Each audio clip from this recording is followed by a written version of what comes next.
Continuing here, so I was saying that these people that are manipulating us, the grand puppeteers, if you will, the kingpins, the money masters of misery, and their ilk, these very powerful, like aristocratic, elitist, hypocrite types, okay, that are running the show, steering the ship of fools. They don't want to rock the boat too much. They want to rock it just enough. So they're scientific about what they do. They're like evil genius. They're diabolical. That's their religion. And they get into this mad science and all this kind of crap. So when people start figuring out that the trajectory stays the same under these people, whether Democrats are in power or Republicans are in power, whether conservatives are in power or socialists or liberals are in power, whether socialists are in power or capitalists, whatever combination thereof, it doesn't matter. If you put it on a graph and you look at the trajectory, it's to one destination: death and destruction, increasing poverty, increasing the wealth imbalance. Okay, do you understand? So it's not a good place. And we all have to admit that. Whatever side of this thing you find yourself on, whatever bent and leanings you have politically speaking, remember, it's all about money, how they spend the money. This is causing the problem. This is my big complaint, my big beef, my big supplication toward God and man is just for us to just see the madness that's involved in our paradigm, okay, that is artificially imposed, that is injected into our paradigm, our reality from birth, a very young age, right? You can't get any younger than that. But our parents are under the yoke of slavery, okay, and they're beholden to the money masters. You understand? They have what's called a cost of living, which is unique to the human animal, the human creature, right? That's established, that's a fact. So here we are, by far and away, at the top of the food chain, vastly more intelligent than all the other creatures. We can argue and debate about porpoises and all that, but in my opinion, we are, because until the porpoises are sending spaceships to Mars and running toys and stuff like that in space, I just don't think that porpoises, they're not on the same level. We're at the top, but we accept this tyranny. You understand? It's so obvious that it's a satanic power, that it's a spirit of satanic forces that hate humanity. Why do they hate humanity? I mean, that's the $1 million question, $64,000 question, right? I mean, why? Well, I mean, because we're God's creation. Human beings are beloved by God. We're made in God's image and likeness. We are like God in so many ways. We're so close to the heart and mind of God. And He loves us to the extent that He's numbered the hairs on our head, how it's putting as a metaphor, an analogy, an allegory, right? Figuratively speaking. But He loves us. That makes sense. Children are loving. They love their parents, and parents love their children. So God is like both our parents and like children. Our parents are so pure of heart. They are childlike in their will for us, their love for us is that pure. It's so beautiful, and that's why we're called. And it's written that lest ye be like little children. Okay, to be childlike, not to be childish. To be childish is to be immature. I mean, bratty and all that. So it's a whole distinction. Childish and childlike are nothing alike. Okay, so He wants us to be childlike, unless we're like little children, pure of heart. Right? That's what a child is, innocent. That they only have goodwill. They can't imagine wishing harm to anybody, right? That's just not like a normal little child. I mean, unless there's something wrong, unless they were born with some horrible defect that made their brain malfunction to that degree, they're just not there. But it's when adults get corrupted, adulterated by the world, by the love of money, which is the root of not some of the evil, like Jesus said. If it was the root of some of the evil, okay, He would have said it. It's the root of all the evil. Okay, we've got to get it. We've got to understand what's going on here. So we're hated. You've got to understand you're hated. Okay? And that's a big deal. That's a big realization. It's not fun. But that is the spirit of the world. And those that support the status quo, the state of affairs, that don't want to rock the boat too much, that don't want to upset this apple cart because the trajectory is going in the direction they want. Okay? But they can't. They cannot maintain it indefinitely, in perpetuity. They know that. And so They're scrambling around. They're going crazy, and so they're trying to make us all crazy. You see what's going on in the mainstream media? It's going to be more and more obvious to everybody that these people are liars. That they have an agenda. They're working for others. That same moneyed class, the grand puppeteers, the kingpins, the money masters of misery, all the political sycophants, all those aristocratic types at the very top of this pyramid, okay, that are steering this ship of fools. Okay, these people are the ones that give the marching orders to the mainstream media. I'm talking about the national level. So the way they spin things, the way they slant things, the way they will turn what should be a mountain of news in the media, like, you know, the crimes of the Hillary Clinton and Barack Obama administration. Those are mountainous crimes that we should be investigating. Okay, they're going to turn what is a mountain, the Benghazi incident. I could go on, the emails, right?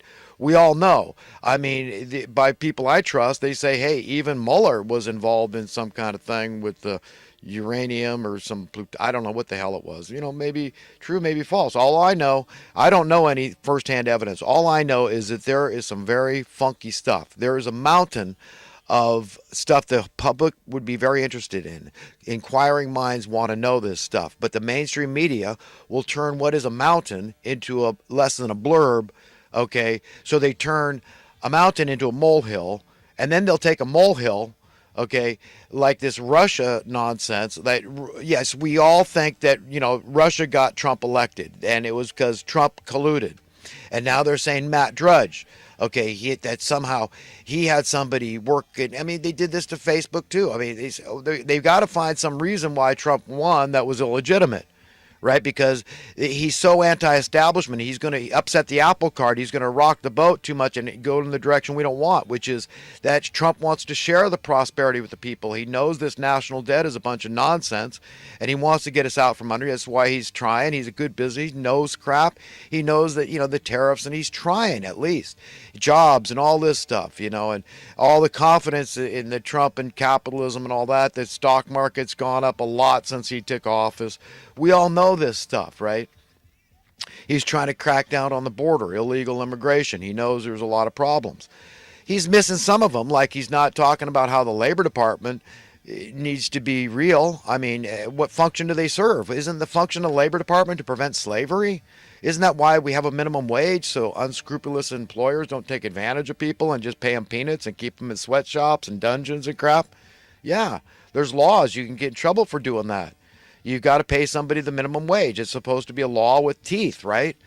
So that we protect against slavery coming back and rearing its ugly head. But it's done just that because the Labor Department's in the pockets of the Federal Reserve Bank. They're lapdogs for them. Obviously, because what I'm talking about is math. You can't argue it. You can't refute it. I'm saying let's sit down. Let's do the math. Let's go back 55 years and look at minimum wage. Okay? About $1 an hour. Look at the Labor Department statistics. Okay, so with that dollar an hour, what was the purchasing power, the buying power of that $1 an hour? What would it afford me? So I'm going to clear maybe less than $200 a month. But yet, if you look into it, I'm not making anything up. You can look and do your own research so that you can find out I'm not making anything up. It's all math. What was the buying power of that dollar an hour, that minimum wage job? Okay, you could support your whole family. That's what it was. Okay, comfortably, with some disposable income. That was when America was great. So if Trump's going to make America great again, that's what we got to get back to. Am I saying it's going to be $1 an hour overnight, and that you're going to be able to buy a house in wherever you want to live? My parents bought a house in beautiful Santa Cruz on the Monterey Bay for $8,000 back in 1965. Okay, that's not going to happen overnight, but we could get there. You see, it should have gone the other direction. In other words, wages could be 50 cents now, but the house is $2,000. You get it? So even though your wages are less, your cost of living is dramatically less. That's progress. That's capitalism at work. It's called supply and demand. It happens naturally, automatically, organically, if you don't meddle. Okay, but they're constantly meddling, and they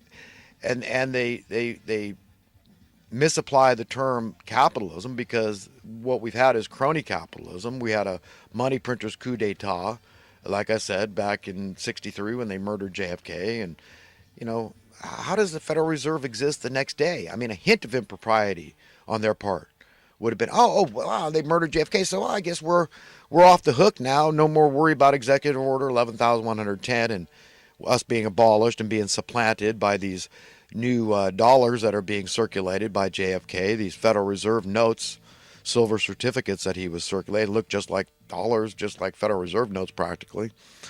The difference was indistinguishable virtually, unless you look closely. They were a little better looking, a little more artistic, a little more blue, as I remembered.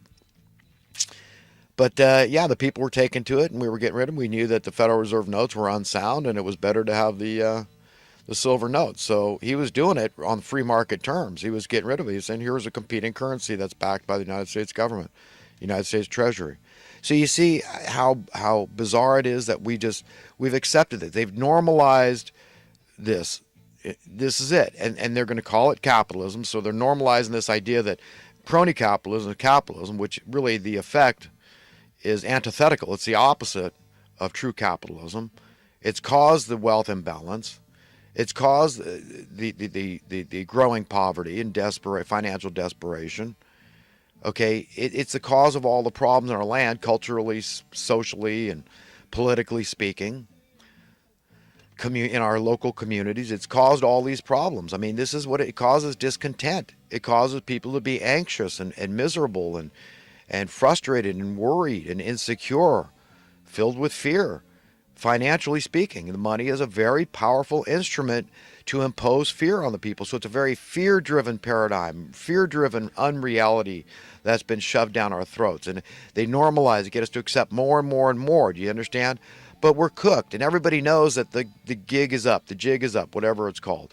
Okay, the game is up. Okay, because they're being exposed. This is the snowball effect of knowledge. Okay, it just builds and builds and builds, and people are figuring it out. That we are being deliberately made poor. There's no good reason, no valid justification for making people poor. That we've always had a willing workforce in America. The jobs always get done one way or another. Okay, and that's it. So there's no reason. Why would you do this?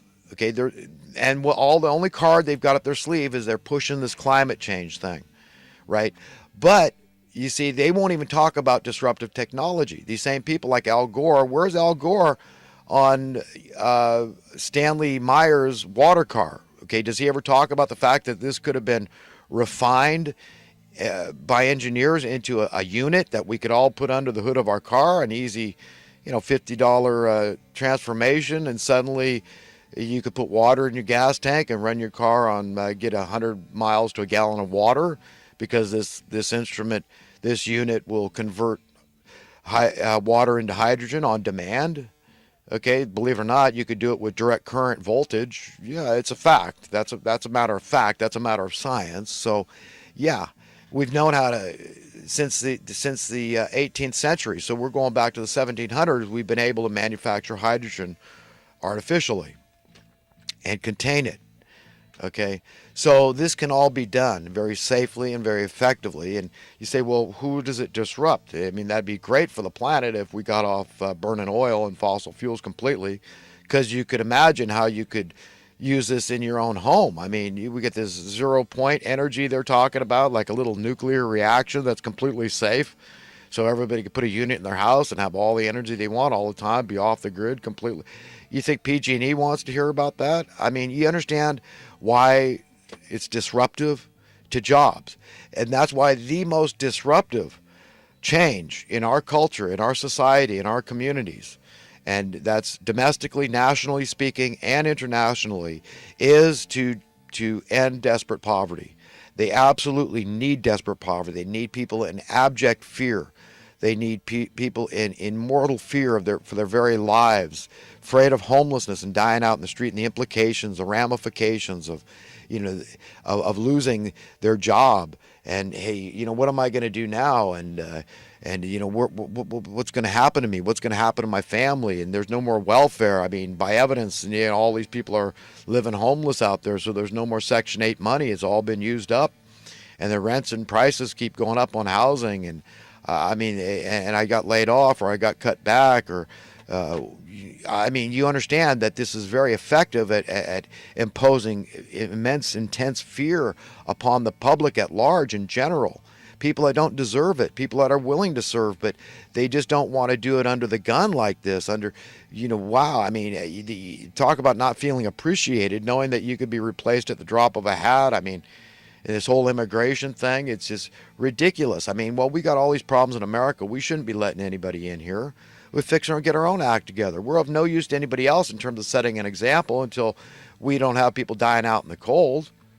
It's ridiculous. Innocent people that aren't criminals, if they were criminals, again, they'd be in jail and costing you 50 grand a year.